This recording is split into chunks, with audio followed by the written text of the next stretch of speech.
Good evening, good evening, good afternoon, good evening. Audio video clear है तो बता देंगे।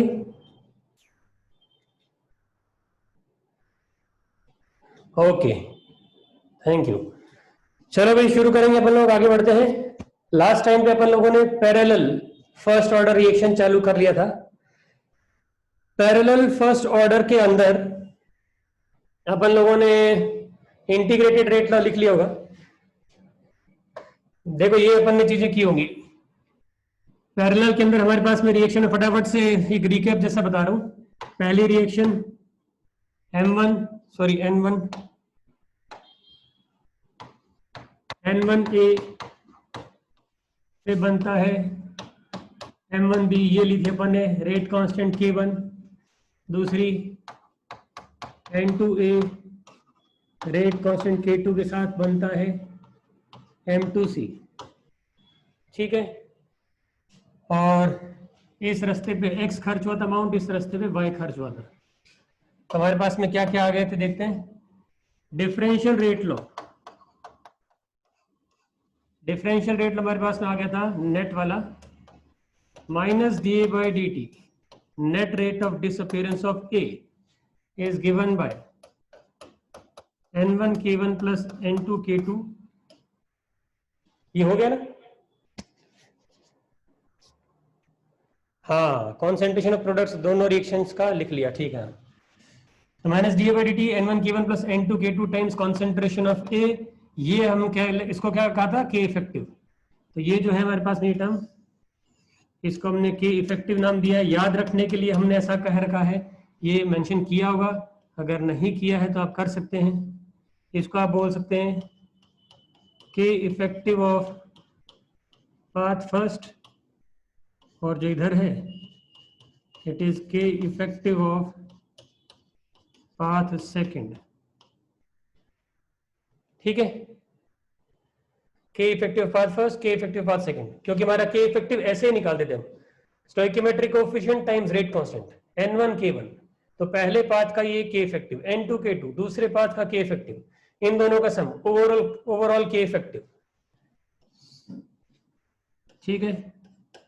dB by dt is equal to M1 K1 concentration of A, एक ये dC by dt is M2 K2 times concentration of A। तो ये differential rate law तीनों के लिए हो गए। इसको अपन क्लब करके K इफेक्टिव को लिख दिया करते, तो minus DA by dt equal to K effective A। K effective is this, और B और C का रेट ऑफ अपीयरेंस ये है। यहां पर भी एक टर्मिनोलॉजी है जो कोई ऑफिशियल टर्मिनोलॉजी है सच नहीं, लेकिन हमारे लिए बहुत हेल्पफुल है, जो सवालों के अंदर या फॉर्मुलेशन को याद करने में हेल्प करेगी हमें। M1 K1 वापस स्टोइकियोमेट्रिक कोएफिशिएंट को रेट कांस्टेंट से मल्टीप्लाई किया, M1 K1, M2 K2 stoichiometric coefficient को रेट कांस्टेंट से मल्टीप्लाई किया, तो ये एक तरह से K इफेक्टिव निकल के आए। M1 K1 K effective with respect to B, M2 K2 K effective with respect to C। तो ये K effective with respect to B और M2 K2 जो है K effective with respect to C, ठीक है। ये आप लोग मेंशन कर सकते हो। टेस्ट के अंदर हम लोग monitoring the progress of reaction से पहले का आएगा ना, जो भी बच्चे टेस्ट का पूछ रहे हैं, टेस्ट में monitoring the progress of reaction से पहले तक हमने जो क्लास में पढ़ा है वहां तक का कंटेंट आ रहा है, ठीक है। बिगिनर बॉक्स के हिसाब से बोलेंगे तो बिगिनर बॉक्स 3 तक का कंटेंट, लेकिन बिगिनर बॉक्स 3 में कई चीजें नहीं है, मतलब जो अपन ने क्लास में डील की, ग्राफिकल मेथड वगैरह वाली बात, तो क्लास कवरेज के हिसाब से कंटेंट ध्यान रखो, monitoring the progress of reaction से पहले तक, ठीक है। ये हमारे पास डिफरेंशियल रेट लॉ आ गए थे।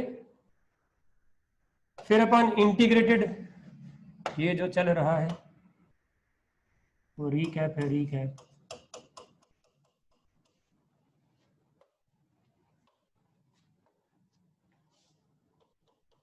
इंटीग्रेटेड रेट लॉ, तो ए के लिए तो यही आ जाता है, A is equal to A naught, या जिसको हम स्मॉल ए से रिप्रेजेंट करते हैं, इनिशियल कॉन्सेंट्रेशन इनटू ई की power minus K effective T. के इफेक्टिव आपस से दोनों पाथ का के इफेक्टिव का सम N1 K1 plus N2 K2। ठीक है, कॉन्सेंट्रेशन ऑफ बी और सी भी लिख लिया था ना, कॉन्सेंट्रेशन ऑफ बी और सी भी अपन ने लिख रखा है क्या? ठीक है, तो मैं डायरेक्ट फॉर्मूला लिख देता हूं। कॉन्सेंट्रेशन ऑफ बी अपना फॉर्मूला ये आया होगा M1 K1 by K effective times A into 1 minus E की power minus K effective T। ये कॉन्सेंट्रेशन ऑफ बी आया होगा। Similarly concentration of C M2 K2 upon K effective into A bracket में 1 minus E की power minus K effective into T। ये concentration of C आ गया होगा। ठीक है, ये दोनों अपन ने लिख लिए होंगे। ठीक है,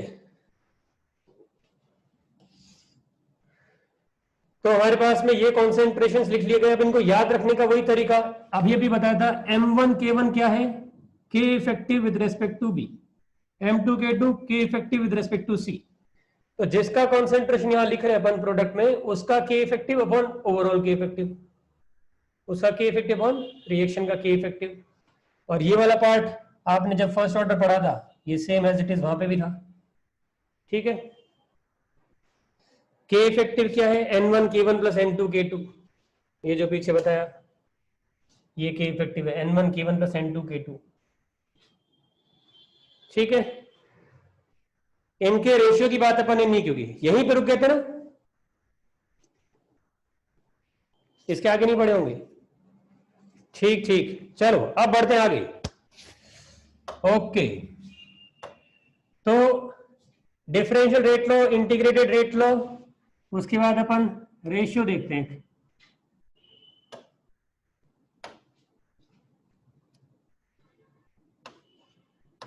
concentration of B at any time t over concentration of C at any time t, इन दोनों का रेशियो अगर देखें अपन तो ये आ जाता है M1 K1 by M2 K2।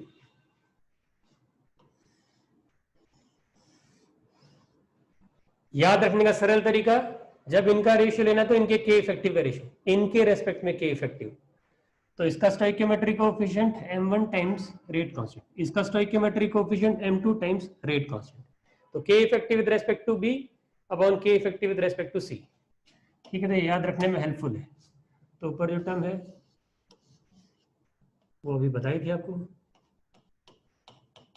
K effective with respect to B, K effective with respect to C।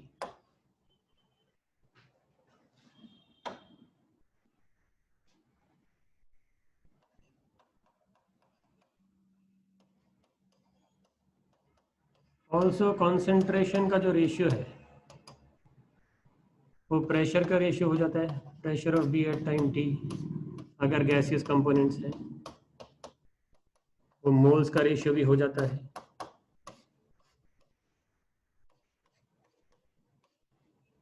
ठीक है, तो ये चीज अब दोबारा नहीं लिख रहा हूं। कॉन्सेंट्रेशन का रेशियो के इफेक्टिव का रेशियो होता है और कॉन्सेंट्रेशन का रेशियो ये सब भी होता है। तो कभी मोल्स का रेशियो पूछा तो वो यही NB by NC same as concentration का रेशियो और उसकी वैल्यू ये आ गई। ठीक है, नेक्स्ट स्लाइड पे जा रहे हैं अपन लोग। ठीक है, चले ओके, सेव नहीं की गई होगी।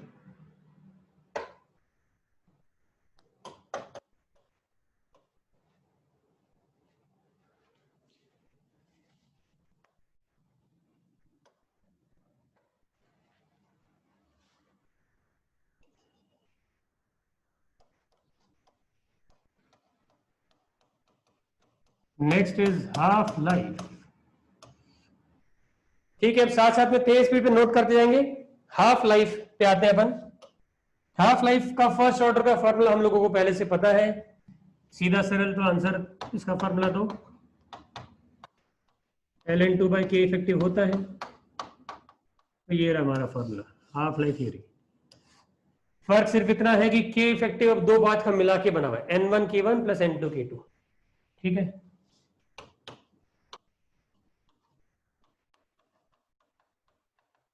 ये एक बार और रिमाइंड करा दिया, वैसे आपको ध्यान रहना चाहिए कि K effective of the reaction is sum of the K effective of individual paths, ठीक है, N1K1 प्लस N2K2। अब इसको थोड़ा सा और देखते हैं क्या कुछ किया जा सकता है। तो वैसे तो याद रखने के लिए हो गया, हाफ लाइफ इससे निकाल सकते हैं हम लोग। थोड़ा और देखते हैं। 1/T half is N1K1 plus N2K2 bye ln2, ठीक है। इसको 1/T हाफ किया, यानी फ्लिप इसको कर दिया, इन्वर्ट कर दिया, ठीक। और के इफेक्टिव को ये लिख दिया, और इसको टर्म्स को स्प्लिट कर देंगे अपन। तो 1/T half is N1K1 by ln2 plus N2K2 by ln2. 1/T half is equal to 1/ln2 by N1K1 plus 1/ln2 by N2K2, ठीक है। इसको ऐसा लिख लिया। अब अगर आप ध्यान से देखें इसको, ln2 के डिनोमिनेटर में क्या है, N1K1, के इफेक्टिव ऑफ पाथ 1 या पाथ फर्स्ट, ये के इफेक्टिव ऑफ पाथ सेकंड, यानी एक तरह से ln2 बाय के इफेक्टिव टाइप का फॉर्मेट आ गया है, जो कि हाफ लाइफ का फॉर्मूला होता है। तो ये हाफ लाइफ लिखी हुई, लेकिन के इफेक्टिव किसका है, पाथ 1 का। तो half life with respect to path first, half life with respect to path second. तो हम इनको बोलते हैं पार्शियल हाफ लाइफ से, ठीक है।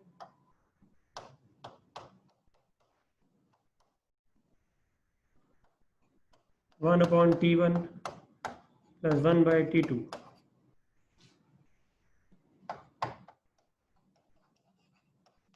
T1 and T2 are, note करो तेज स्पीड से, T1 and T2 are partial half lives with respect to T1 and T2 are partial half lives with respect to path first and path second, ठीक है। किया note, बहुत बढ़िया।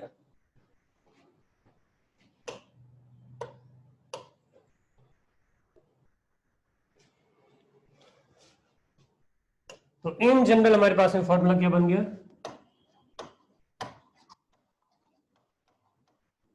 In general parallel reaction में हम बोल सकते हैं कि reciprocal of half life of the parallel reaction is sum of reciprocal of partial half life of all the paths. 4 path है तो 1/T1, 1/T2, 1/T3, 1/T4 ऐसे सम होता जाएगा। तो एक हमारे पास में ये रिलेशन और आ गया, ठीक है। ये भी कभी यूज हो सकता है, एक जानकारी हमारे पास में। हालांकि हाफ लाइफ का फॉर्मूला तो बन ही गया, ln2 बाय के इफेक्टिव स्टार्टिंग में बता दिया होगा, ठीक। इसको नोट कर ले, और इसके बाद अपन अमाउंट डिस्ट्रीब्यूशन वाला पार्ट एक और देखते हैं।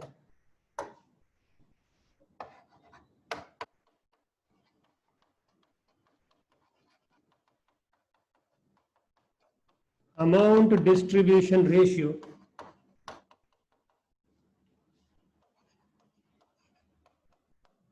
and percentage yield,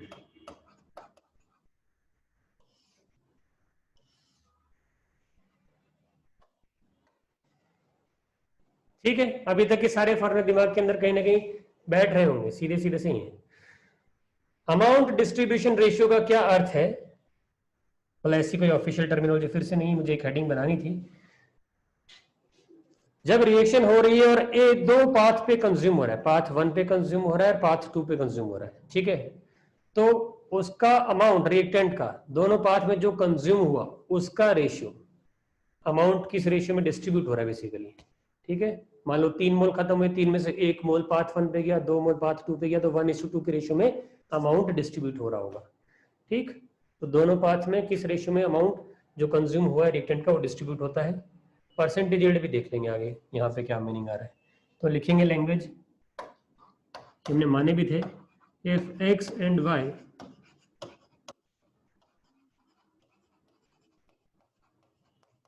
are the amount consumed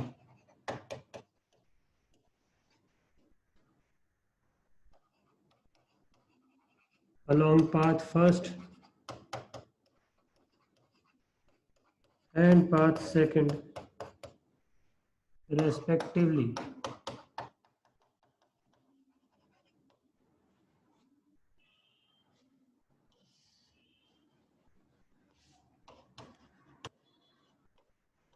then amount distribution। अच्छा, मुझे एक बात याद आई, शायद ये बात दूसरे वाले इवनिंग बैच में हुई होगी, वैसे तो आपको मैंने बताया हुआ है कहीं ना कहीं, बट हाँ उसके शब्द थोड़े नए हैं। मैंने उस बैच में बोला था कि चैट फ्री पढ़ाई करो, एक दिन या कम से कम 2-3 दिन बिना चैट किए, बिना उसको टाइपिंग वाले को हाथ लगाए, सिर्फ आंसर भी रिपोर्ट नहीं करना, कुछ नहीं करना, सिर्फ सुनने पे और पढ़ने पे, अपने सॉल्व करने पे ध्यान दो। वो दिन ही अलग तरह का होगा आपका, उस दिन आपका फोकस, आपका अंडरस्टैंडिंग का लेवल सब अलग आएगा। क्योंकि बच्चों ने मुझे रिपोर्ट किया ऐसा करने के बाद में कि सर जीवन की एक सीख मिल गई, आज से हम ऐसे पढ़ेंगे। ठीक है, तो अमाउंट डिस्ट्रीब्यूशन रेशियो हमारे पास में क्या हो जाएगा, is basically x over y। ठीक है, x अमाउंट पाथ 1 पे गया, y अमाउंट पाथ 2 पे गया, तो किस रेशियो में डिस्ट्रीब्यूट हो गए, x to y के रेशियो में डिस्ट्रीब्यूट हो गए। अब हम इनको और कहां से प्राप्त कर सकते हैं देखते हैं। ऑल्सो एक जानकारी हमें कि कॉन्सेंट्रेशन ऑफ B वो क्या है, m1/n1 टाइम्स x। ये स्टोइकियोमेट्री से अपन ने पहले लिखा था, आपको याद आ रहा हो तो बताऊं फटाफट। n1 से m1 बनता है, 1 से m1/n1 बनेगा, और x से m1/n1x बनेगा। ऐसे ये वाला बनता था m2/n2 टाइम्स y, ये अपन ने लिखा हुआ है। ठीक है, इसी का इस्तेमाल कर रहे हैं। तो कॉन्सेंट्रेशन ऑफ B ये है, concentration of C eight any time t m2/n2 into y। तो x/y चाहिए, यहां से इनको डिवाइड कर देते हैं। अगली स्लाइड पे जाने वाले, जल्दी नोट करना, फर्स्ट बाय सेकेंड।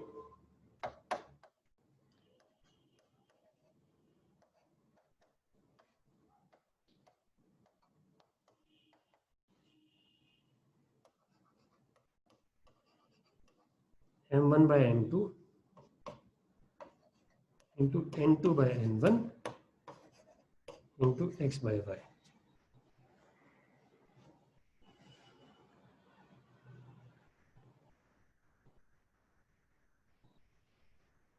अभी तो हम फर्स्ट ऑर्डर की बातें कर रहे हैं, भले ही कॉम्प्लेक्स हो, as long as reaction is first order, parallel first order की रिएक्शंस के लिए, तो कॉम्प्लेक्स हो उससे कोई फर्क नहीं पड़ रहा है। ठीक है, नोट कर लिया, बहुत अच्छी बात है। तो x/y की वैल्यू यहां से मिलने वाली है। Also concentration of B bye concentration of C, ये तो रेशियो हमने बताया था अभी। क्या बताया था, ये दो प्रोडक्ट का रेशियो क्या आता है हमारे पास, उनके के इफेक्टिव का रेशियो, उनके के इफेक्टिव। तो B के लिए के इफेक्टिव यानी B का stoichiometric coefficient into rate constant, C का stoichiometric coefficient into rate constant. तो इनका रेशियो हम लोग ये रिलेशन देख चुके हैं, तो हमारे इस रिलेशन को यूज कर लेंगे ना। तो इसको B बुला लो इक्वेशन को, और ये पीछे जो लिखी है आपने इसको A बुला लो। ठीक है, इस वाली को A बुला लो, और अभी अभी जो लिखी उसको B बुला लो। तो from A and B we get, क्या है भैया A के अंदर, m1 m2 n2 n1, m1/m2 into n2/n1 into x/y is equal to m1 k1 M2K2, M1 से M1 कैंसिल्ड आउट, M2 से M2 कैंसिल्ड आउट। तो यहाँ से x अपॉन y की वैल्यू N1K1 बाय N2K2 आ गई। Amount distribution का ratio. फिर से इसकी कुछ पहचान है। N1K1 क्या होता है? आपको टाइप नहीं करा ना, मैं तो ऐसे पूछ रहा हूं, आप अपने मन में जवाब दो, मैं टैली कर लेना। N1K1 K effective of path first है, N2K2 K effective of path second है। तो जब मैं K इफेक्टिव ऑफ पाथ बोलता हूं, मतलब रिएक्टेंट का स्टोइकियोमेट्रिक कोएफिशिएंट हमेशा से K इफेक्टिव आज तक वैसे ही यूज किया था। ये पहली बार हुआ है कि हम इनको K effective with respect to product वाला पार्ट हम यहाँ टर्मिनोलॉजी यूज कर रहे हैं। अदरवाइज नॉर्मली K इफेक्टिव का मतलब रिएक्टेंट का stoichiometric coefficient into rate constant. तो रिएक्टेंट का स्टोइकियोमेट्रिक कांस्टेंट पाथ 1 का N1 है, पाथ 1 का रेट कांस्टेंट K1 है। तो N1 K1 K इफेक्टिव आ गया पहले पाथ का, यानी रिएक्शन फर्स्ट का या पाथ फर्स्ट का। N2K2 सेकंड रिएक्शन का K इफेक्टिव या सेकंड पाथ का K इफेक्टिव। तो दोनों पाथ में कितना अमाउंट जाएगा वो उनके K इफेक्टिव के रेशियो में जाता है। दोनों पाथ के जो K इफेक्टिव उसी के रेशियो में डिस्ट्रीब्यूट होता है। ठीक है, तो इसको याद रखने में ये बात हेल्प करती है, इसलिए मैं ये भी मेंशन कर देता हूँ। This is K effective of path first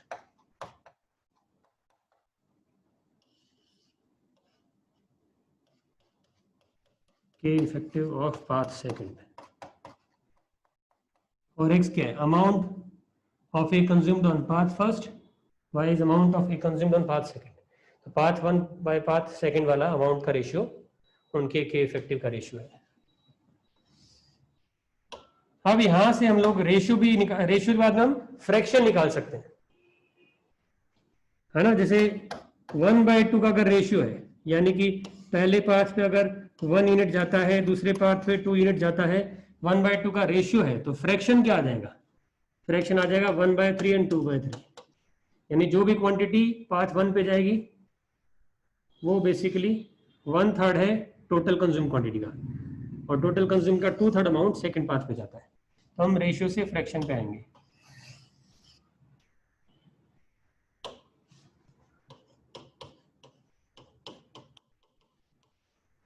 fraction of A consumed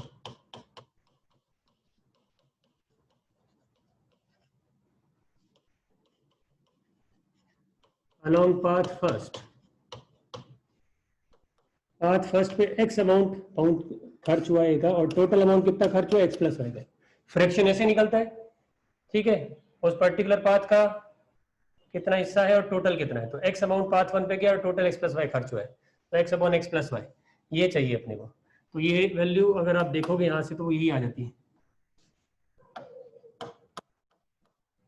N1K1 bye N1K1 plus N2K2। ठीक है, या आप इसको ऐसे बुला सकते हैं N1K1 by K effective.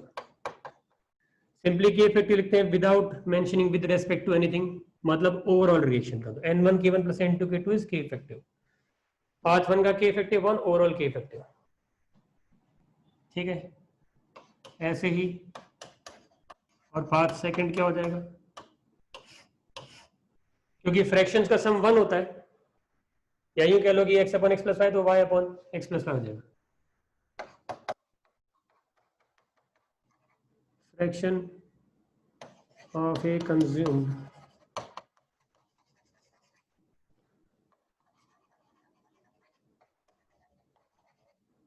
along path second, fraction of A consumed along path second,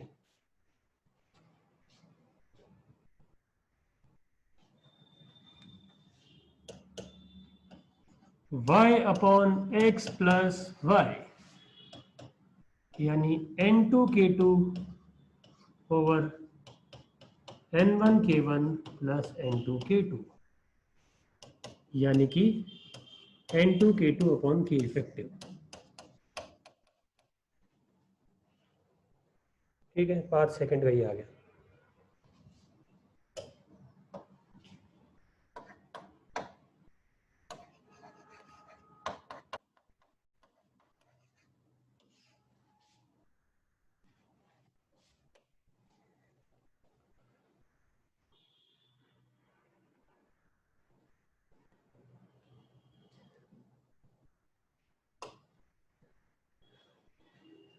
तो परसेंटेज यील्ड की बात करते हैं हम लोग।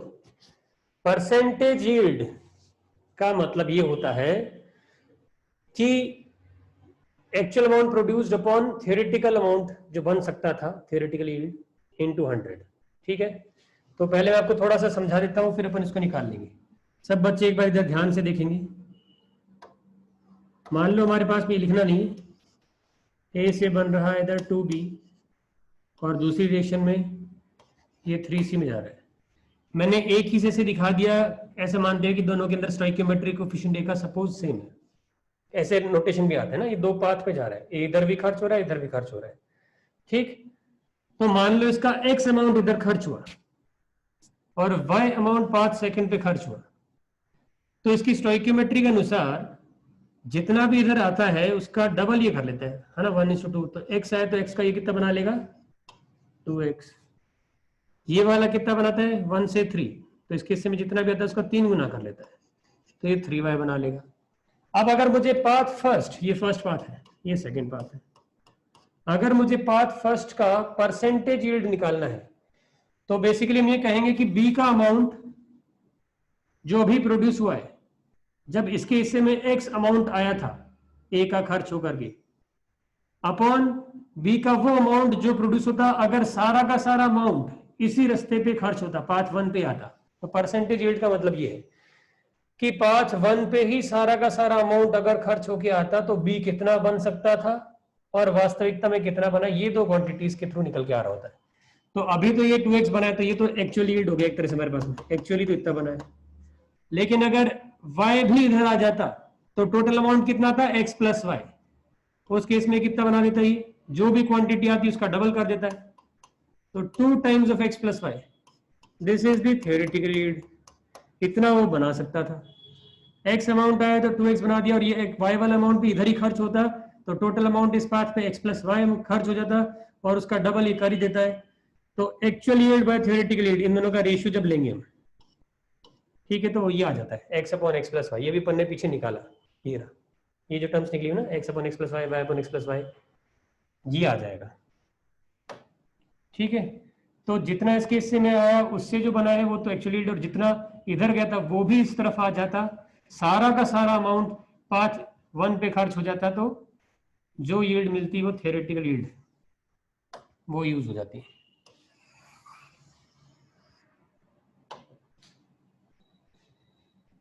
तो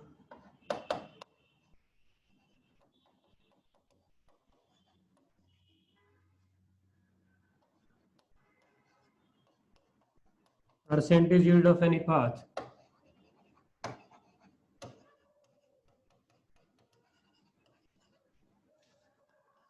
can be written as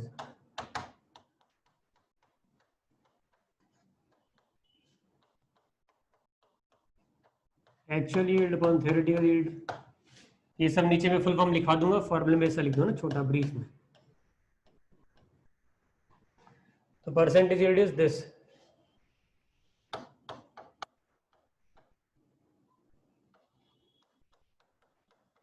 this is actual yield,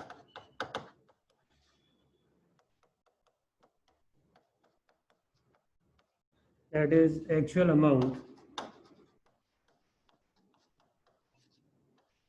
of a product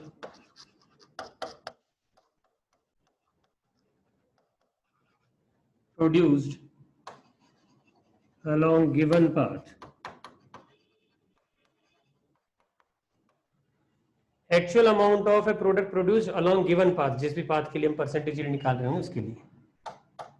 E bye theoretical yield, ये actually में बना तो नहीं लेकिन हम अंदेशा लगा रहे हैं कि कितना बन सकता था theoretical yield, that is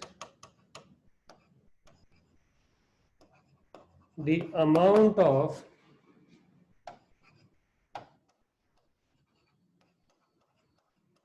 same product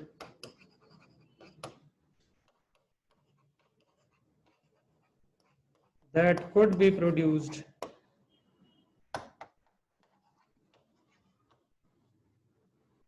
if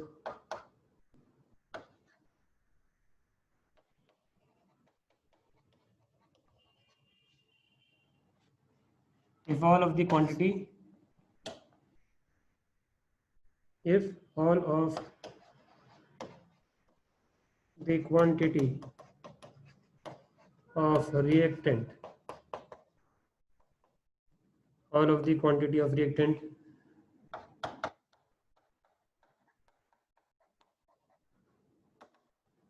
is consumed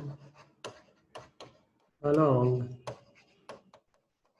given path। जैसा कि मैंने अभी एग्जांपल के थ्रू समझाया था कि सारी की सारी क्वांटिटी जो भी खर्च हो रही है रिएक्टेंट की वो उसी पाथ पे अगर चली जाए, उसी पाथ पे कंज्यूम हो रही हो, तो जो अमाउंट बन सकता है वो थ्योरेटिकल यील्ड है। ठीक है, घर पे जाके आपको इन सब घर पे जाके मतलब है कि घर पे आपको रहते हुए इसकी समरी बनानी है। ठीक है, सारी चीजों को डिराइव करना पैरेलल के अंदर हर रिलेशन को, और याद रखने के तरीके के इफेक्टिव के स्टेटमेंट्स हमने बोले। ठीक, आगे आते हैं। तो percent yield of path first, path first के लिए देखते हैं। तो बी का एक्चुअल अमाउंट कितना बना है? बी का एक्चुअल अमाउंट बना था m1 by n1 times x, actual amount produced.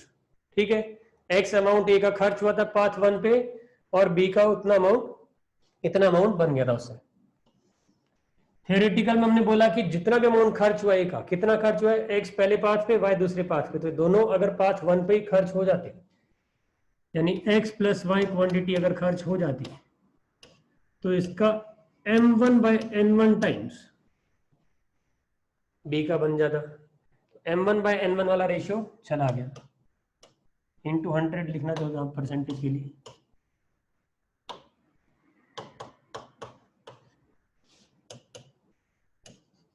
x upon x plus y into 100। तो अभी जो अपन ने देखा था कि फ्रैक्शन वाला पार्ट, कि a का कितना फ्रैक्शन पाथ 1 पे जाता है, जो फ्रैक्शन जा रहा था उसी से परसेंटेज आ रहा है directly. x upon x plus y is the fraction of a consumed along path 1। ठीक है, यही हमारे पास में परसेंटेज भी दे देगा।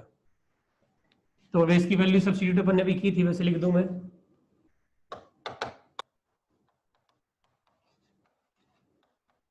Percent yield of path first is equal to path first का के इफेक्टिव अपॉन ओवरऑल के इफेक्टिव।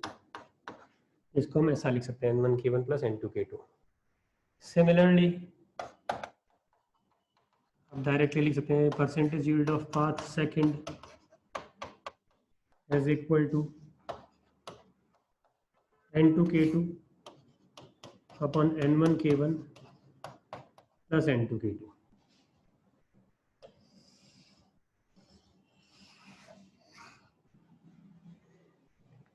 ठीक है, नोट करते जाएं।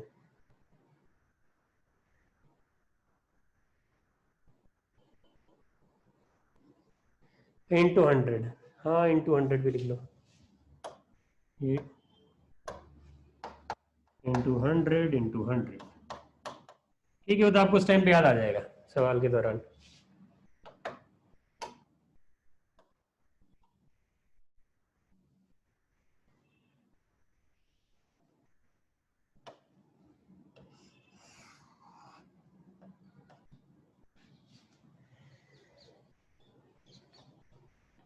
Previous slide.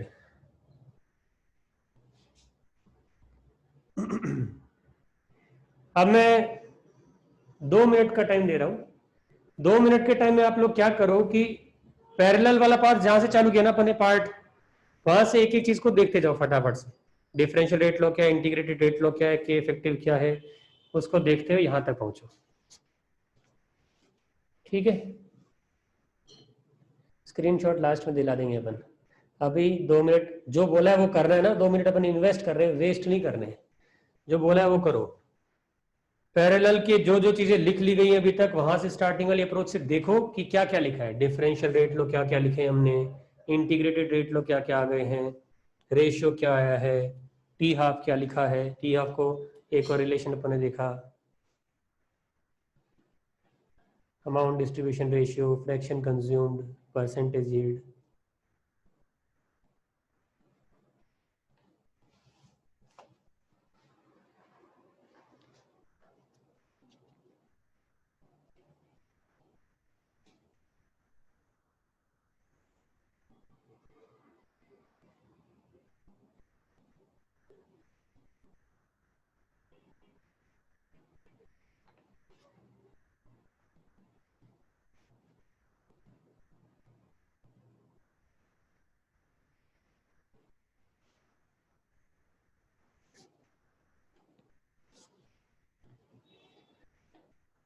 हाँ, थ्योरेटिकल यील्ड के अंदर हमेशा हम देखो पूरा खर्च होता है उसका कोई मतलब नहीं, ए का जितना भी अमाउंट खर्च होता है, हम नहीं कह रहे ए पूरा रिएक्शन में खत्म हो गया, ए का जितना भी अमाउंट खर्च हो वो सारा का सारा पहले पाथ पे अगर चला जाता, ठीक है, 10 मोल थे, 10 में से 5 ही खर्च हुए, लेकिन 5 में से 2 मोल फर्स्ट पाथ पे जाते हैं, 3 मोल सेकंड पाथ पे जाते हैं, तो हम कह रहे हैं पांचों के पांचों अगर फर्स्ट पाथ पे चले गए होते, ये बात हो रही है। ठीक है, चलिए भाई, सरल है ना ये, सीरियसली सरल है, अपने हाथ से एक बार और करोगे तो बहुत ही कंफर्टेबल लगेगा, बहुत सीधा सीधा जा रहा है, वो फॉर्मूले दिखने में कैसे भी दिख रहे हो लेकिन वो याद हो जाएंगे आपको। अब एक नोट लिख के फिर अपन जाएंगे सवालों पे।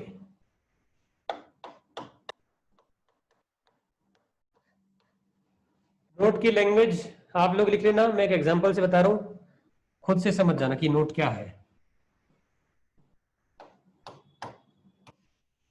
ए से बनता है बी, रेट कांस्टेंट के, ठीक है,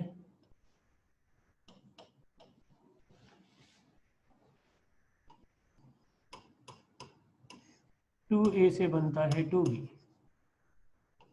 रेट कांस्टेंट के बाई टू।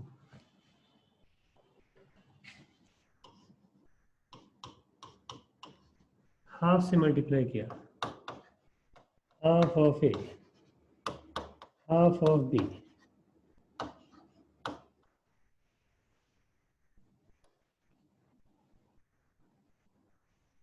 ध्यान देने वाली बातें ये चल रही हैं, ठीक। यानी कि जब हम किसी रिएक्शन को किसी नंबर से मल्टीप्लाई करते हैं तो जो उसका रेट कांस्टेंट है उस नंबर से डिवाइड हो जाता है।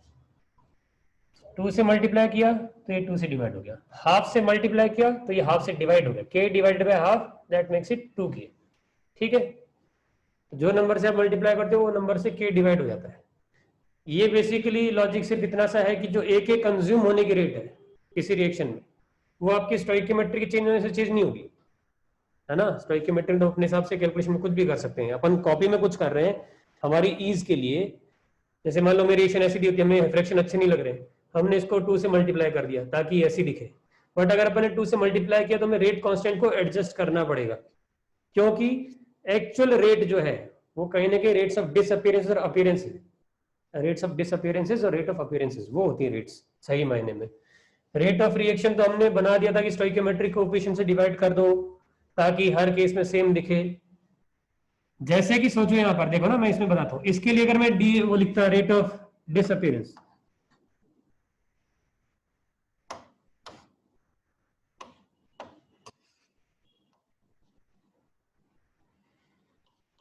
Equation first, equation second, equation third, चलो टाइम लगा देते हैं। और first minus D A by D T, ठीक है, सारी फर्स्ट ऑर्डर की रिएक्शन मान लो, तुम्हारा k टाइम्स ए ऐसा आ जाएगा ना, minus D A by D T, rate of disappearance क्या होती है, k इफेक्टिव इनटू ए, ठीक। और सेकंड, सेकंड वाले केस मतलब ये वाला, तो इसमें लिखेंगे -1/2 d A by D T is equal to rate constant अभी जो दिख रहा है k/2 टाइम्स ए, यानी कि ये भी वही बन गया है,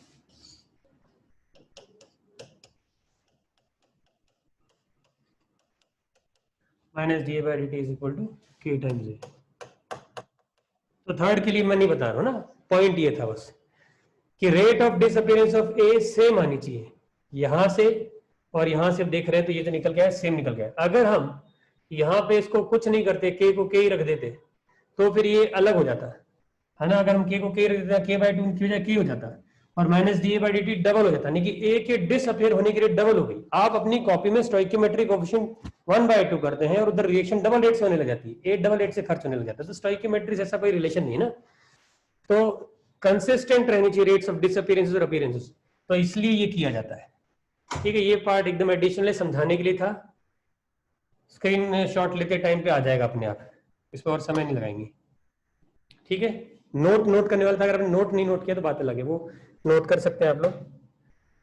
ठीक है, नोट अपना इतना सही कि ये रिएक्शन एक लिख लेना, 2 से मल्टीप्लाई किया अगर स्टोइकियोमेट्री को तो ये हाफ हो जाएगा, उसका हाफ से मल्टीप्लाई किया तो ये डबल हो जाएगा।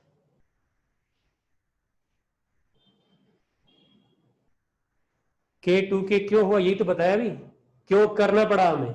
अगर हम ये नहीं करेंगे तो रेट्स ऑफ डिसअपियरेंस सेम नहीं रहेंगी, वो अलग अलग आ जाएगी। अगर K को एज इट इज रख दूं मैं या यहाँ पे ट्वाइस कर दूं तो ये गलत हो जाएगा, मतलब D A by D T आपके मैच ही नहीं करेंगे, रेट्स मैच करनी चाहिए। ठीक है,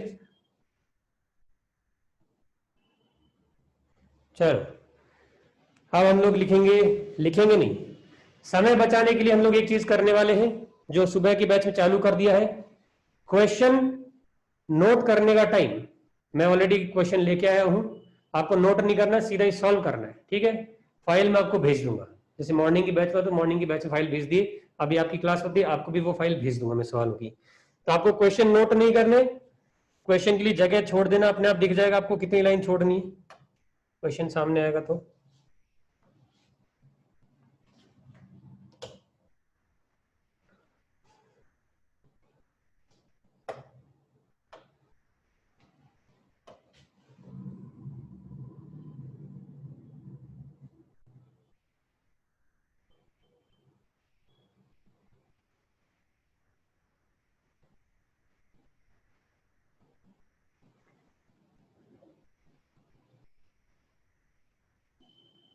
तो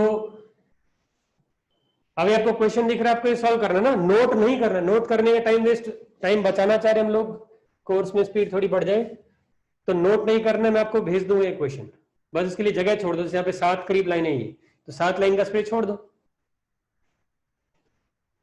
ठीक है, सवाल चालू करो, सॉल्व करना।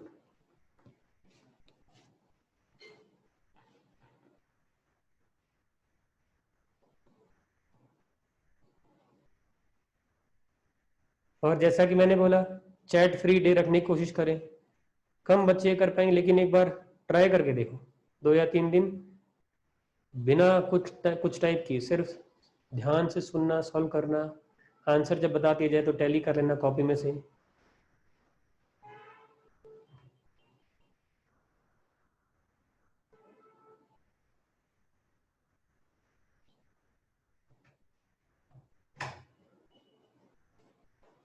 बाद में कब,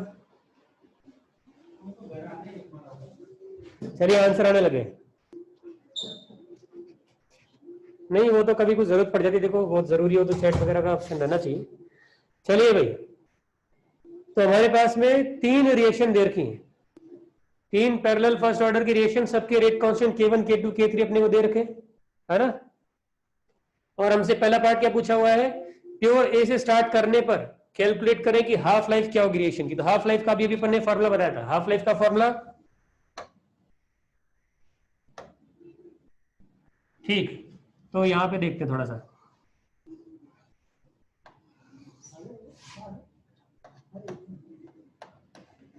हाफ लाइफ का फॉर्मूला हमारे पास में 0.693, ln2 बाई के इफेक्टिव बोल रहे हैं 0.693 ओवर के इफेक्टिव। के इफेक्टिव अगर आपको याद हो क्या था, हर पाथ का के इफेक्टिव का सम, जैसे पहले पाथ का n1 k1 n2 k2 n3 k3, है ना, ये तीनों पाथ का ऐसा अपन सम कर देंगे।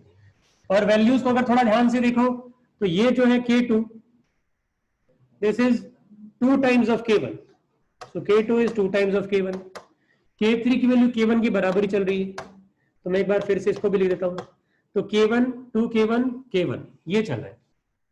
ठीक है, तो k इफेक्टिव हमारे पास में क्या आ गया, यहां देखिए जरा, N1 K1 1 times K1 plus N2 K2 यानी 2 टाइम्स K2, बट K2 की वैल्यू तो 2 K1 है, प्लस N3 K3 यानी 3 times of K3, but K3 तो K1 है, तो ये सब सम कर लेंगे अपन, 4K1 3K1 और ये K1 टोटल मिला करके 8K1, ठीक। और K1 की वैल्यू क्या है, ये दे रखी 0.0693, तो हमारे पास में ये 0.693 अपॉन 8K1 आया, और K1 की वैल्यू 0.0693 है, तो 0.693 डिवाइडेड बाय 8 टाइम्स 0.0693, यहां पे ये 10 टाइम्स आएगा ना, 0.0693 ऊपर 10 आ जाएगा, 10/8 दैट इज 5/4। सब कुछ पर सेकंड में चल रहा था, तो टाइम जो निकल के आया वो सेकंड्स में आया। दिस इज द आंसर, ठीक है, ये आंसर है हमारे पास में। तो आंसर देख लेंगे, 5/4 एंड 1.25 सेकेंड्स, ठीक है।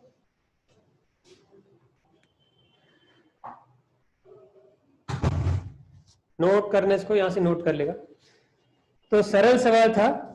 सेकंड पार्ट में हमसे पूछा गया है बी, सी और डी का रेशियो। तो सुनिधि ने आंसर बताया, बिल्कुल सही आंसर है, ठीक है। तो फर्स्ट पार्ट क्लियर होना चाहिए, सीधा सरल फॉर्मूला लगाया, K effective of parallel reaction के केस में we know that it is sum of K effective of each path, N1 K1 plus N2 K2 plus N3 K3, N1 N2 N3 दे रखे हैं, K1 K2 K3 भी दे रखे हैं, but यहीं पे डेटा प्लग करने लग जाओगे तो थोड़ा कॉम्प्लिकेटेड हो जाएगा। तो समझदारी दिखाते हुए इनका रिलेशन देख लिया कि K1 तो K1 है ही, K3 भी K1 है, और K2 2 टाइम्स K1 है, तो सब कुछ सिर्फ K1 की टर्म्स में लिख लिया, और फिर लास्ट में सिर्फ एक K1 का डेटा डाल दिया, ठीक है। तो अपन अगले पार्ट के अंदर आंसर आए काफी सारे बच्चों के, और उन्होंने सही दिए ना, मेजोरिटी बच्चों के आंसर सही, कुछ एक के थोड़े गलत जा रहे हैं। तो अब मैं जा रहा हूं, ये वाला कुछ नोट करने का ज्यादा जरूरत नहीं है, कि आपको बताया, अपनी समझ अगर लिया तो इसमें ज्यादा कुछ है नहीं, ठीक है। ऐसा तक नोट कर लिया होगा मैं भी। तो पहले सवाल के सॉल्यूशन ऑफ फर्स्ट प्रॉब्लम और उसका सेकंड पार्ट में अपने को पूछा गया है concentration of B is to concentration of C is to concentration of D. और अगर अपने फॉर्मूले का लॉजिक पकड़ लिया हो रेशियो वाले का, हमने क्या बोला था, रेशियो क्या होता है, उनके के इफेक्टिव का रेशियो, क्वांटिटीज का रेशियो मतलब इनके के इफेक्टिव का रेशियो। तो इनके के इफेक्टिव क्या क्या है, तो एक नजर उधर दौड़ाते हैं वापस से। 1 times K1 3 times K2 1 times K3, ठीक है।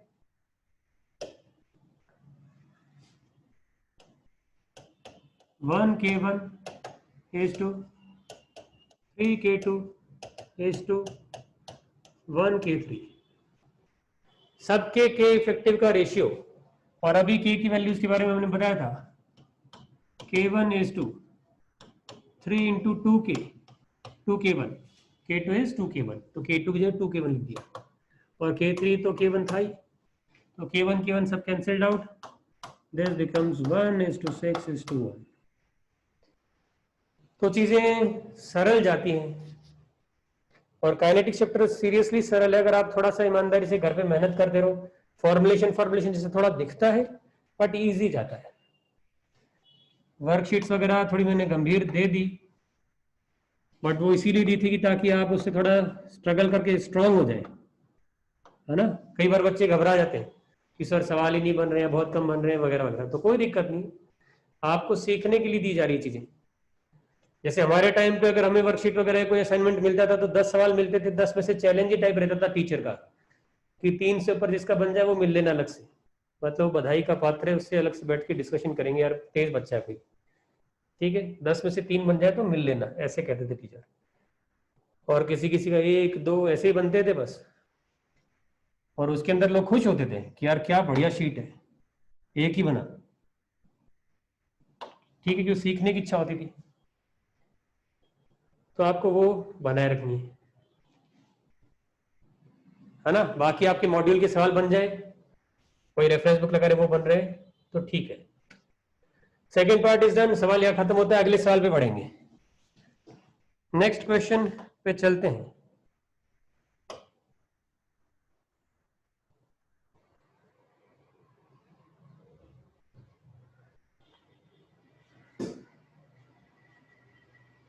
सॉल्व कर रहे हैं, वापस से नोट नहीं करना है, जगह अंदाजे से देख के छोड़ दो, कितनी लाइनें छोड़नी गिन लो।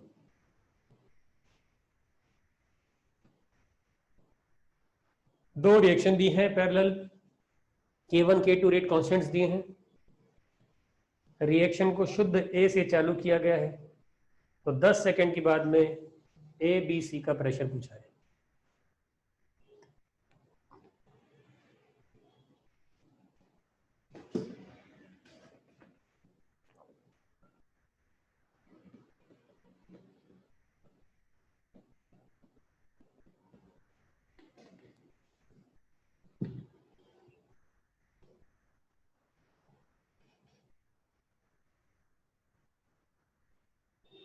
कोई भी फॉर्मूला लगाने से पहले, दौड़ने से पहले सोचने में समय ले लो कि क्या क्या कर सकते हैं, कौन से फॉर्मूले सूटेबल हैं, इसमें समय लगाना ही चाहिए और फिर पेन चलाना चाहिए।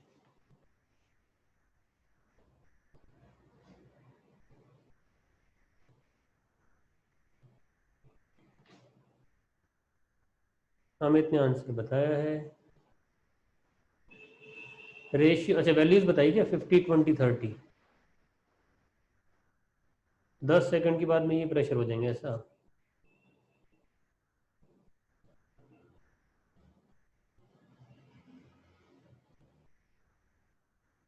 चलो देखते हैं अमित।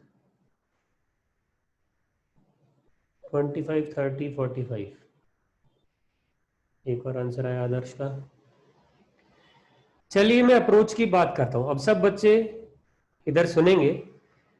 हमसे सवाल में प्रेशर पूछे गए किसी टाइम पर 10 सेकंड बाद, ठीक है, एक तरह से इंटीग्रेटेड रेट लो, कॉन्सेंट्रेशन, प्रेशर या मोल्स किसी समय पे पूछा जा रहा है कि इस समय पे कितना है, तो इंटीग्रेटेड रेट लो का थॉट दिमाग में आ सकता है ना। तो यानी एक तो तरीका ये कि हम इंटीग्रेटेड रेट लो का फॉर्मूला लगा दें। ए का इंटीग्रेटेड रेट लो क्या है, ए नॉट इंटू ई की पावर माइनस के इफेक्टिव टी, ठीक है। ओवरऑल रिएक्शन का के इफेक्टिव निकालें N1 K1 plus N2 K2 से, ठीक, और उसको यूज करते हुए ए नॉट की वैल्यू, ए नॉट मतलब पी ए नॉट, प्रेशर में चल रहे हम लोग, तो initial pressure of A is 100, उससे ए का प्रेशर आ जाएगा 10 सेकंड बाद का, टाइम को 10 सेकंड डाल देना।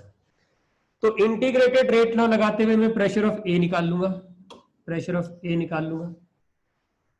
फिर एक बार मुझे प्रेशर ऑफ ए मिल गया, फॉर एग्जांपल जैसे 100 में से ए का प्रेशर जो बचा 10 सेकंड, तो अगर मान लो 25 बचा, 25 बचा, तो इसकी वैल्यू तो 25 है, इसका मतलब कि खर्च कितना हुआ 100 में से 75, और कंज्यूम्ड क्वांटिटी का कितना कितना फ्रैक्शन इधर इधर जाता है वो आपको याद होगा। इस पाथ का के इफेक्टिव अपॉन ओवरऑल के इफेक्टिव, इसके हिस्से का फ्रैक्शन, इसका के इफेक्टिव अपॉन ओवरऑल के इफेक्टिव, इसके हिस्से का फ्रैक्शन, इस तरह से वो डिवाइड हो जाता है।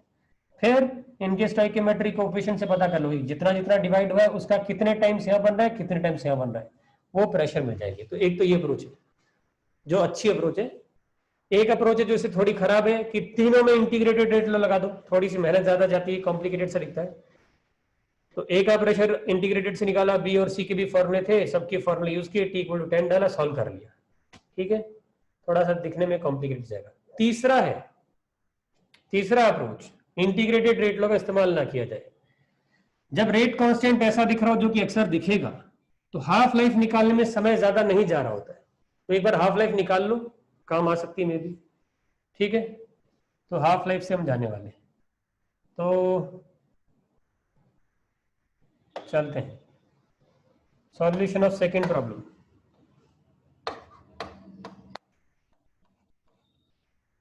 सॉल्यूशन ऑफ सेकंड प्रॉब्लम में टी हाफ का फॉर्मूला है 0.693 अपॉन के effective.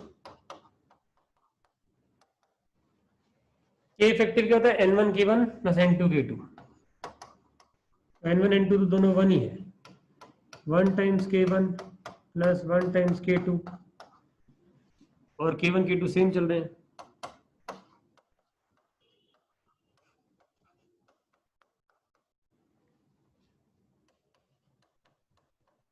S K1 is equal to K2। अब डेटा पुट कर देते हैं।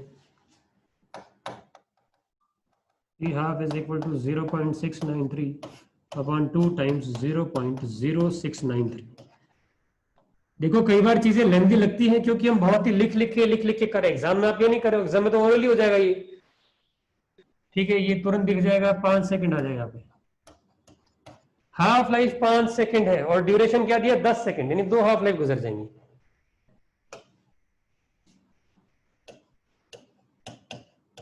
इन 10 seconds 2 half lives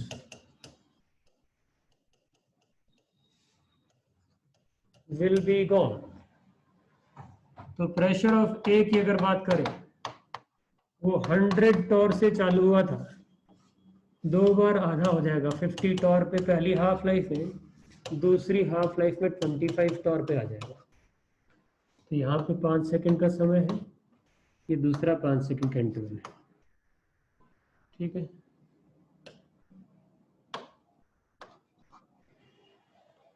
तो ए का प्रेशर जो कंज्यूम हो गया, एक आंसर आ चुका हमारा, ए का प्रेशर तो निकाल लिया है। Consumed pressure of A equal to 100 में से 25 घटाया 75 Tor.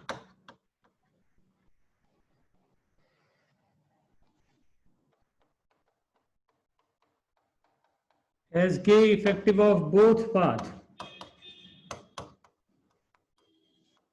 are equal, N1 K1 और N2 K2 वैल्यू बराबर है।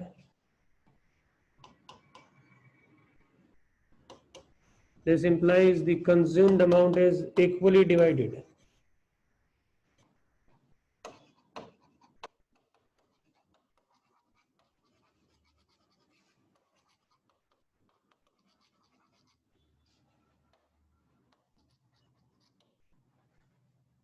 तो अब मैं एक बार रिएक्शन को ऐसे लिख देता हूं,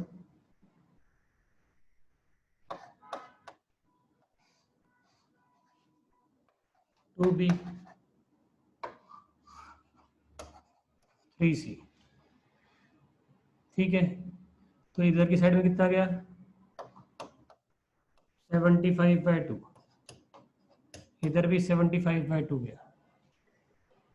तो ए ने तो दोनों में कोई भेदभाव नहीं रखा, दोनों को बराबर बराबर दिया। अभी इनकी क्षमता है कि इसका कितना गुना बना लेते हैं।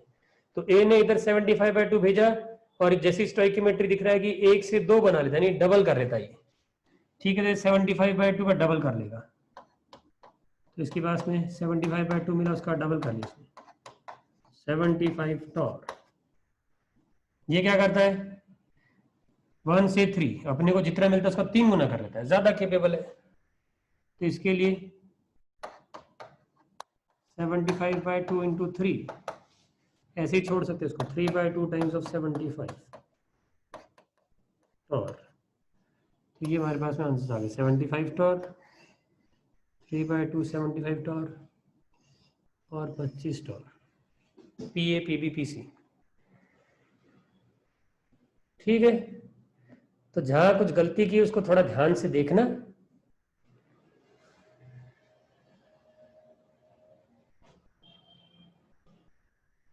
जैसे मैंने बोला दोनों की इफेक्टिव बराबर है, कुछ बच्चों के दिख एकदम से ना दिखाओ। तो ये रहा, इस पाथ का के इफेक्ट क्या है N1 K1 1 टाइम्स K1, इधर क्या है 1 टाइम्स K2। तो बेसिकली K1 और K2 ही के इफेक्टिव हो गए, और K1 और K2 तो बराबर है, तो के इफेक्टिव बराबर चल रहे हैं। के इफेक्टिव बराबर रहते हैं तो अमाउंट बराबर बराबर डिवाइड होता है, के इफेक्टिव के रेशियो में ही डिवाइड होता है, और के इफेक्टिव बराबर है तो आधा आधा। ठीक है, अनदर अप्रोच कौन सी, इतना समय नहीं कनिष्ठा कि इसके अंदर अपन दूसरे प्रोसेस सॉल्व करके बताया। डेटा प्लग करना है, इंटीग्रेटेड रेट लॉ के अंदर डेटा प्लग करो, टी की वैल्यू 10 सेकंड डालना। अब लॉग एंटी लॉग वगैरह लेने में दिक्कत आती है, ई की पावर के अंदर वो जो वैल्यू आ रही है कैसे लिखते हैं उसको, लॉग में लिख सकते हो, ऊपर जो आएगा ना 0.0693 की टर्म्स में कुछ चल रहा होगा। या उसका लॉग लेकर के लिख लो। जरूरी नहीं कि मेरे पास जो इंटीग्रेटेड रेट लॉ लिखे हुए हैं ऐसे वाले रूप में, a is equal to a naught into e की पावर माइनस k इफेक्टिव, इसका आप log लेके भी लिख सकते हैं ना, ln a बराबर ln a नॉट, ऐसा वाला फॉर्मेट में चले जाओ। ये पावर में कुछ कंफ्यूजन हो रहा है तो ठीक है, दोनों तरफ log ले करके बेस e पर सॉल्व कर सकते हो। प्रीवियस स्लाइड, ये रही प्रीवियस स्लाइड।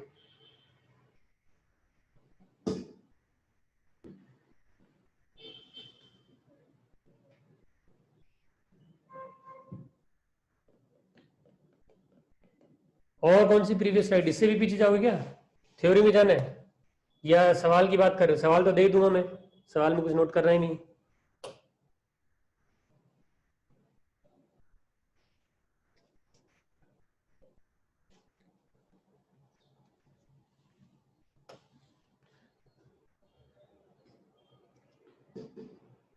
अगले सवाल पे आएंगे भी ना। वैसे भी सॉल्यूशन है तो सॉल्यूशन वाले पार्ट का स्क्रीनशॉट लेना, ये तो मिस तो नहीं होगा कुछ भी। सवाल के लिए जगह छोड़ रहे तो सॉल्यूशन के लिए भी थोड़ी छोड़ देना, जिनको नोट करने में समय लग रहा है उन्हें। ये लो आखिरी सवाल, फिर अपन लोग आगे बढ़ेंगे इसमें।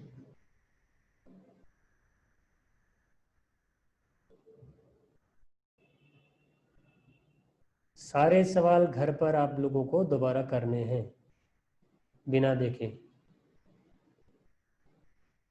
K1 इक्वल नहीं होता तो नॉर्मल तरीके से करते, K इफेक्टिव निकाल लेते। डिवाइड करने के लिए रेशियो भी बताया तो सही अपन ने, पूरे फॉर्मूला लिखा रखे हैं, कितना कितना फ्रैक्शन किधर जाता है। अगर K1 K2 बराबर नहीं होते तो फॉर्मूला लगा देते, K effective of path 1 upon K effective path, sorry K effective of path first upon overall K effective, ये वाला फॉर्मूला लगा देते।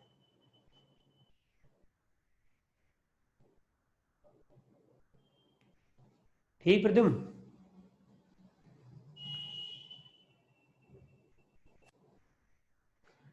तो अगला सवाल क्या है मैं अभी पढ़ लूं। दो पाथ हैं हमारे पास, A से B टू A से 3C, K1 K2 दे रखे हैं, परसेंटेज यील्ड हर पाथ की पूछी गई है, और B और C के मासेस का रेशियो पूछा गया किसी भी क्षण, अगर उनके मोलर मासेस 3:1 के रेशियो में।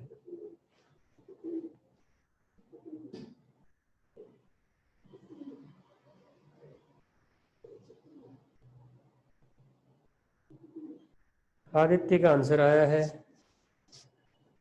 आदर्श का भी आया है, और आदित्य व्यास का भी आंसर आ गया है। 3 बच्चों के आंसर आ गए हैं, सब सेम बोल रहे हैं। आदर्श ने आंसर, अच्छा दूसरा आंसर दिया है क्या आदर्श ने, 2/9, अच्छा यहाँ पे, ठीक है। चलिए देखते हैं अपन,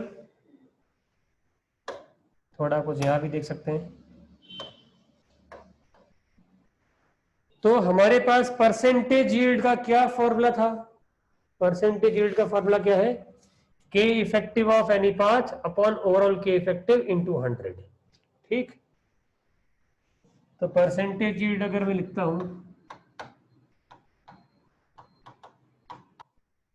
सपोज पाथ फर्स्ट की,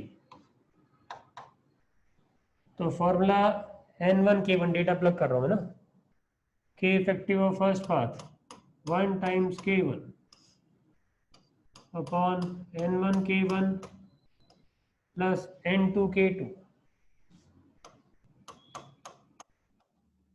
इंटू 100। K1 और K2 में रिलेशन देखें तो K1 K2 का डबल है, यहां से आपको नजर आ रहा है K1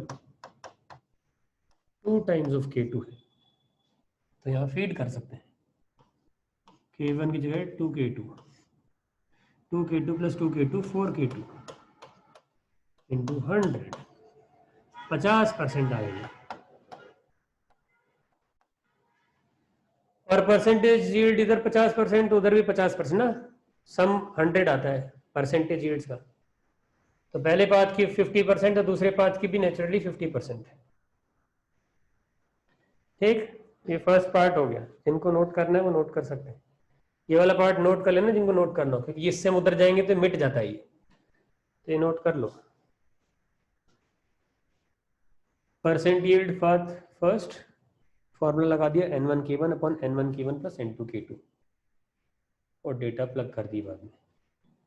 वापस से K1 K2 के रिलेशन का फ़ायदा उठाया पहले, ताकि दोनों का अलग अलग डेटा यहाँ पुट करेंगे थोड़ी मेहनत बढ़ जाएगी, ऐसा ना करें। K1 K2 का एक रिलेशन है वो यूज़ कर लें और डेटा पुट करने की ज़रूरत नहीं पड़ी। ठीक है, रेशियो पे आते हैं।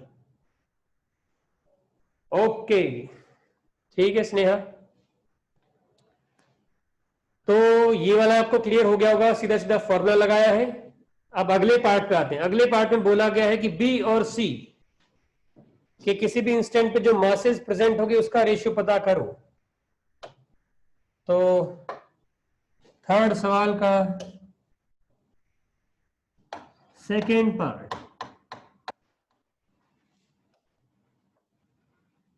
अब वो पूछ रहे हैं मास का ratio, mass of B by mass of C at any time. तो मास ऑफ बी अगर एम बी है और मास ऑफ सी एम सी है, तो मास को हम लिख सकते हैं मोल्स इंटू मोलर मास। ठीक है, तो moles of B into molar mass of B upon moles of C into molar mass of C. इसको स्प्लिट करके कह सकते हैं N B by N C into M B by M C, और data यहाँ पे अपन प्लग कर सकते हैं। N B by N C का फॉर्मूला क्या था हमारे पास में, मोल्स का या कॉन्सेंट्रेशन का या प्रेशर का रेशियो क्या होता है उनके के इफेक्टिव टर्म्स में। तो ये मेरे को थोड़ा सा एक बार देखना पड़ेगा उधर सवाल के अंदर, बी का के इफेक्टिव और बी का के इफेक्टिव 1 टाइम्स K1, सी का के इफेक्टिव 3 टाइम्स K2।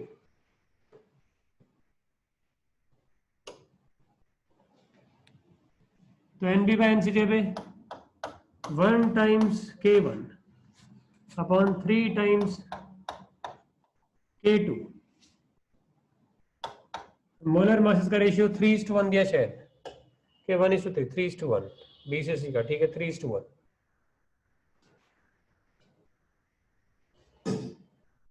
ये क्या हो गया है, क्लोज हो गया वो।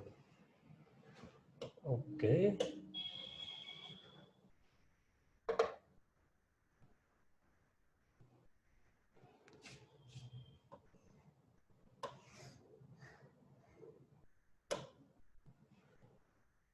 सेव नहीं कर पाए हम लोग, बंद हो गया था, कोई फायदा नहीं। चलो, कितना कुछ सेव नहीं किया है, सॉल्यूशन ही सेव नहीं किए होंगे ना, परसेंटेज रेट की बात के फॉर्मेट वगैरह सब गायब हो गए। ऐसे बिना पूछे कैसे क्लोज हो गया यार ये। चलो खैर आते हैं हमारे सवाल पे। Solution of third question, second part चल रहा था, अब डेटा प्लग कर रहे थे हम लोग। तो m B by M C is equal to n B by N C into molar mass of B by molar mass of C. N B by N C is n times of K1, N1 K1 upon N2 K2, M1 K1 upon M2 K2। ये ratio देखने के लिए उधर गए थे, अब ऐसे चलते हैं।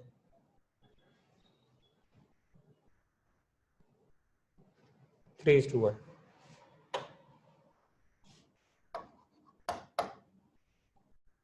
ठीक है, तो 3 consider out, K1 is to K2।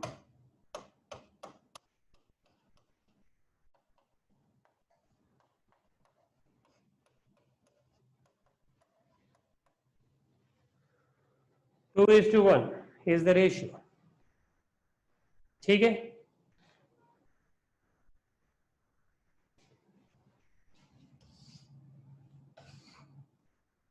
यहाँ पे एम बी जो लिखा वो हमने molar mass of B,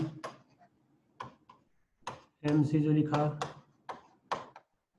molar mass of C. ठीक है, molar mass of B molar mass of C. तो आप अगर देखेंगे तो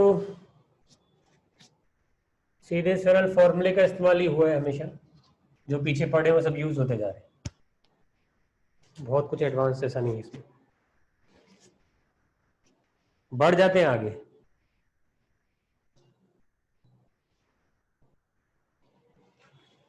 चलो बढ़िया है, सब सही गए तो।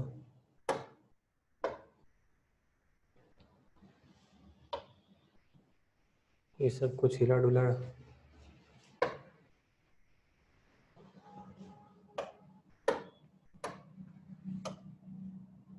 अब हम लोग बढ़ रहे हैं आगे ना, पैरेलल फर्स्ट ऑर्डर रिएक्शन के बाद सीक्वेंशियल फर्स्ट ऑर्डर रिएक्शन भी एक चीज होती है, लेकिन वो बहुत ही साइड लाइन पोर्शन है ना, उसको हम बहुत बाद में देखेंगे।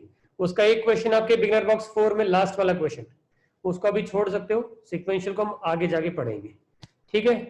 तो फिलहाल आप बिगनर बॉक्स 4 को अटेम्प्ट कर सकते हैं उस एक सवाल को छोड़ करके, और हम आगे बढ़ते हैं बिगनर बॉक्स 5 के कंटेंट की तरफ।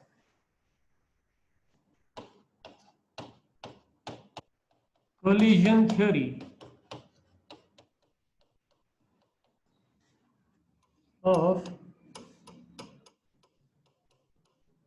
प्रोडक्ट फॉर्मेशन, जल्दी जल्दी लिखो। Collision theory of product formation, इसके अंदर कुछ थ्योरेटिकल पॉइंट्स हैं, इनको हम पोस्टुलेट्स बोल रहे हैं, ठीक है।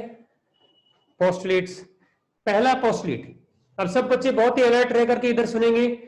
Collision theory of product formation, basically theory क्या कह रही है कि जो भी रिएक्शन हो रही है उसमें जब प्रोडक्ट्स बन रहे हैं, it is a consequence of the collision between the reactant molecules, reactant के मॉलिक्यूल्स कोलाइड करते हैं, उसी वजह से रिएक्शन होती है। ये इसका फंडामेंटल सबसे मेन पॉइंट तो यही, पहला postulate. the molecules of reactant या reactants must collide for a reaction to happen, यहाँ कर मॉलिक्यूल्स के बीच में टक्कर होनी चाहिए, उसी से हमारे पास में रिएक्शन होगी या प्रोडक्ट फॉर्मेशन होगा। बट क्या हर टक्कर के अंदर प्रोडक्ट बनी जाता होगा, ये रिएक्शन प्रोसीड हो जाती होगा आगे, है ना। प्रोडक्ट बनना तो हो सकता है कि कॉम्प्लेक्स मैकेनिज्म है तो वो मल्टीपल स्टेप पे बनता हो, कहने का मतलब है रिएक्शन प्रोग्रेस करना चालू कर देती है कि हर कोलिजन में। तो इसका उत्तर है नहीं, क्योंकि कोलिजन का एक सर्टेन इंटेंसिटी रिक्वायर्ड होता है। ड्यूरिंग दी कोलिजन कुछ बॉन्ड का ब्रेकिंग और बॉन्ड का मेकिंग हो रहा होगा, ठीक है, कभी कभी सिर्फ बॉन्ड ब्रेकिंग हो रहा होगा। तो कोलिजन एक सर्टेन इंपैक्ट के साथ होना चाहिए। अगर कोलिजन बहुत ग्रेजुअल हुआ है तो पार्टिकल्स कोलाइड करके वापस से निकल जाएंगे बिना कुछ इंटरेक्ट किए, बिना कुछ स्टेप में आगे बढ़े, तो एनर्जी का इफेक्ट रहता है।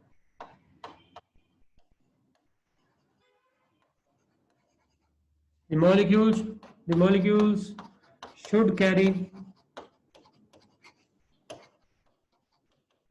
a minimum energy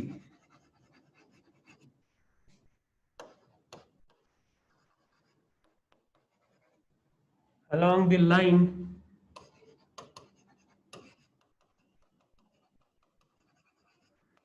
joining their center of masses, COM.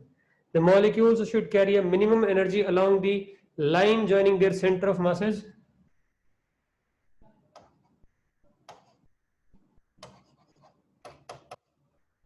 so as to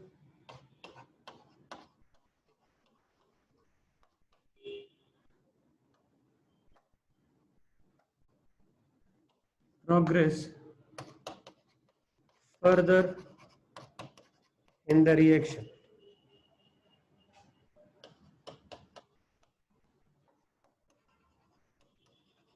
This minimum energy is called threshold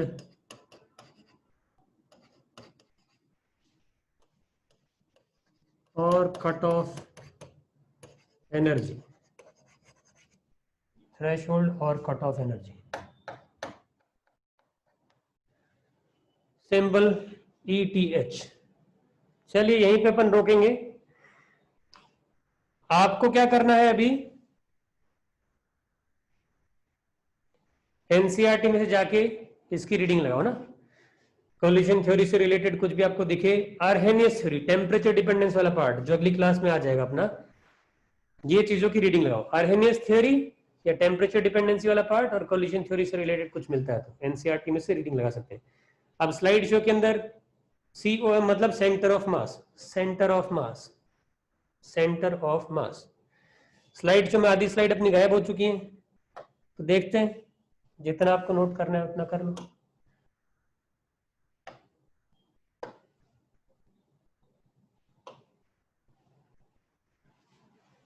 ठीक है, ये तो आपने पहले से लिखा हुआ है। हाँ, तो जिन्होंने सब कुछ नोटेड है वो जा सकते हैं ना। ओरिएंटेशन की बात आएगी, कार्तिक अभी चल ही रहा है ना, अभी अपनी थ्योरी चल रही है। 1 2 3 4 5, ये तो रिकैप ही था। 1 2 3 4 5, 1 2 3 4 5, 1 2 3 4 5, 1 2 3 4 5, 1 2 3 1 2 3 4 5। परसेंटेज यील्ड वाला स्लाइड इसमें दिख रहा है, फिर गायब हो गया ना, उसके बाद सवाल आ गया। 1 2 3 4 5, और ये लास्ट स्लाइड 1 2 3 4 5। ओके, चलिए take care all of you, और ये पढ़ लेना एनसीईआरटी में से।